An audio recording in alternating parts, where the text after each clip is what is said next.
नमस्कार दोस्तों, मैं हूं डार्क हॉरर वॉइस और आप सुन रहे हैं हॉरर कहानी ऑफ भी मेरी जुबानी।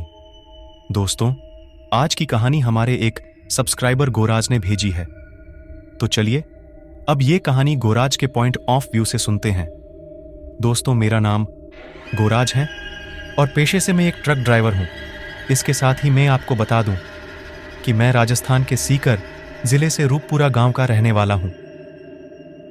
दोस्तों, हमारे गांव में आरा मशीन बहुत ज्यादा है, जहां पर पेड़ों की कटाई का काम होता है। मेरे पिताजी भी पहले आरा मशीन पर पेड़ काटने का ही काम किया करते थे और अब मैं थोड़ा पढ़ा लिखा हूं, तो मैंने ट्रक ड्राइविंग का काम अपना लिया। दोस्तों, ये घटना उन दिनों की है जब मैं राजस्थान से हरियाणा में माल की डिलीवरी करने का काम किया करता था। क्योंकि मेरे गांव में आरा मशीन ज्यादा थी, तो मुझे मेरे गांव में ही काम मिल गया था और मैं मेरे गांव की आरा मशीन से ही लकड़ियां भरकर हरियाणा में पहुंचने का काम किया करता था।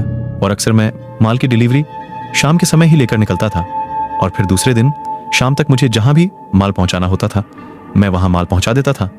और उस दिन भी मैं ठीक हमेशा की तरह ही शाम के वक्त मेरे माल की डिलीवरी लेकर निकला था। मुझे सफर करते हुए काफी टाइम हो चुका था। धीरे धीरे शाम के ढलने के बाद रात हो रही थी, इसलिए मैंने सोचा कि कोई अच्छा सा ढाबा देखकर कहीं पर खाना खाया जाए। और यही सोचकर कुछ दूर आगे चलने के बाद मुझे हाईवे के बगल में ही एक ढाबा नजर आता है।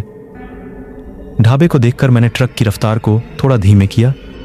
दूर से दिखने में वह ढाबा काफी ठीक ठाक लग रहा था, इसलिए मैंने उसी ढाबे पर खाना खाने का मन बना लिया और अपने ट्रक को उस ढाबे की पार्किंग में ले जाकर पार्क कर दिया। लेकिन इसके बाद जैसे ही मैं ट्रक से उतरा और जब मैंने चारों तरफ नजर घुमाकर देखा, तो मैंने देखा कि उसे ढाबे पर कुछ ज्यादा चहल पहल नहीं थी। खैर, मैंने सोचा कि मुझे तो सिर्फ खाना खाना है, और यही सोचकर जब मैं अंदर गया तो मैंने देखा कि मेरे से पहले वहां पर कुछ और भी ट्रक ड्राइवर खाना खा रहे थे। उन लोगों से थोड़ी बहुत बातचीत और हंसी मजाक करने के बाद मुझे भी जो खाना था मैंने वह ढाबे वाले को ऑर्डर कर दिया। कुछ ही देर बाद ढाबे वाला मेरा खाना लेकर आ गया और इसके बाद मैंने खाना खाना शुरू किया। अभी मैं खाना खा ही रहा था कि तभी मेरी नजर अचानक खाना खाते वक्त उस ढाबे के बाहर खड़ एक छोटे बच्चे पर गई। वह बच्चा बड़ी मासूम नजरों से मेरी ओर देख रहा था। तभी मैं उस बच्चे की तरफ से अपना ध्यान हटाते हुए फिर से खाना खाने लगा, क्योंकि मुझे लगा कि शायद यही के आसपास का कोई बच्चा होगा। लेकिन खाना खाते वक्त एक बार फिर से मेरी नजर उस बच्चे की तरफ गई और वह बच्चा अब भी मुझे एकटक देखे जा रहा था। इस बार जब मैंने उस बच्चे को गौर से देखा तो मुझे मालूम हुआ कि उस बच्चे ने शायद कोई स्कूल ड्रेस पहन रखी है और उसके कंधों पर पीछे की तरफ बैग भी लटका हुआ है। दिखने में वह बच्चा काफी मासूम लग रहा था। तभी मुझे लगा कि शायद उस बच्चे को भूख लगी होगी और मैंने एक बार उसके पास जाकर उससे पूछना चाहा। तभी मेरे दिमाग में ख्याल आया कि अभी रात का काफी वक्त हो चुका है और इस वक्त यह बच्चा स्कूल ड्रेस एंड बैग के साथ यहां क्या कर रहा है। यही सोचने के साथ मेरे मन में एक शंका और उत्पन्न हो गई कि कहीं यह बच्चा स्कूल से वक्त अपना रास्ता तो नहीं भटक गया और शायद यह अपने घर वालों की तलाश में इधर से उधर भटक रहा हो और कहीं ना कहीं इसके घर वाले भी इसे ढूंढ ही रहे होंगे। यह सब सोचने के बाद उस बच्चे के लिए मेरे मन में काफी चिंता हो गई और साथ ही साथ उसका चेहरा भी इतना मासूम था कि किसी भी व्यक्ति को उसके ऊपर तरस आ जाए। इसीलिए मैं अपना खाना बीच में ही छोड़कर उठा और उस बच्चे के पास जाकर उससे उसका नाम पूछा और वह इस वक्त यहाँ पर अकेला क्या कर रहा है यह भी उसे जानने की कोशिश की। और तभी जो मैं पहले सोच रहा था वही जवाब उस बच्चे ने दिया। उसने मुझसे कहा कि वह स्कूल से आते वक्त अपने दोस्तों से बिछड़ गया है और अब उसके घर जाने में उसकी कोई भी मदद नहीं कर रहा है।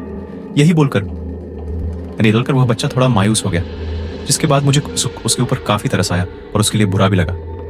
मैंने मन ही मन सोचा कि पता नहीं कितने टाइम से यह बच्चा भूख प्यासा यहाँ भटक रहा है। अभी मैं उससे खाने के लिए पूछने ही वाला था कि तभी अचानक से वो बच्चा बोल पड़ा, अंकल मुझे काफी भूख लगी है। ये सुनने के बाद मैं उस बच्चे को अपने साथ उस ढाबे पर लेकर गया और उसे अपने साथ खाना खाने के लिए बैठाया। पर वह बच्चा जो मेरी थाली में खाना था उसे नहीं खा रहा था। तभी मैंने उससे पूछा कि क्या हुआ, खा क्यों नहीं रहे हो?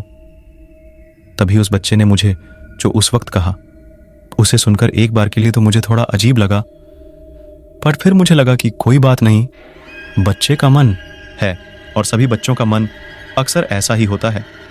दरअसल उस बच्चे ने मुझसे कहा कि मुझे यह नहीं खाना, मुझे तो गुलाब जामुन, जलेबी और बर्फी इनमें से कुछ खाना है।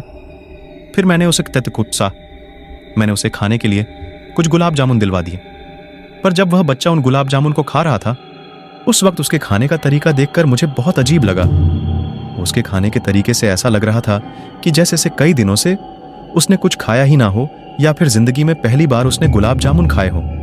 पर फिर भी मैं ये सोचने लगा कि कोई बात नहीं, बच्चा है और सभी बच्चे बचपन में ऐसे ही होते हैं। खाना खाते वक्त मैंने उस बच्चे से पूछा कि बेटा तुम्हारा घर कहाँ है और तुम्हारा गांव कौन सा है? तभी उस बच्चे ने मुझे एक गांव का नाम लिया, पर मैं उस गांव के बारे में मैं कुछ भी नहीं जानता था। फिर जब मैंने उस ढाबे वाले से उस गांव के बारे में पूछा तो उसने बताया कि यहाँ से कुछ ही दूरी पर हाईवे के बगल में यह गांव है। तो फिर मैंने सोचा कि इसके माँ बाप इस बच्चे के लिए परेशान हो रहे होंगे, क्यों ना मैं ही इसे इसके गांव छोड़ दूं। फिर मैंने उस बच्चे से कहा कि क्या तुम मेरे साथ तुम्हारे गांव चलोगे? तो उसने हाँ में अपना सिर हिलाया और उसके बाद मैं उस बच्चे को लेकर अपने ट्रक की तरफ चल पड़ा। फिर मैंने उस बच्चे को अपने साथ अपने ट्रक में बिठाया और हाईवे के बगल से जो उसके गांव के लिए रास्ता जा रहा था उस रास्ते पर अपने ट्रक को ले लिया। अब तकरीबन रात के 10:38 बज चुके थे और मैं उस अनजान रास्ते पर उस अनजान बच्चे के साथ अपने ट्रक को लेकर जा रहा था। अब मैं ट्रक को लेकर उस रास्ते पर काफी दूर आ चुका था, लेकिन अभी तक भी मुझे उस रास्ते पर कोई भी गांव नजर नहीं आ रहा था। इसीलिए मैंने उस बच्चे से पूछा कि बेटा और कितनी दूर है तुम्हारा गांव? तभी वह बच्चा अचानक गायब हो गया। तो दोस्तों, आपको ये कहानी अच्छी लगी हो तो चैनल को सब्सक्राइब कीजिए और कहानी देखने के लिए फिर मिलेंगे नेक्स्ट वीडियो में।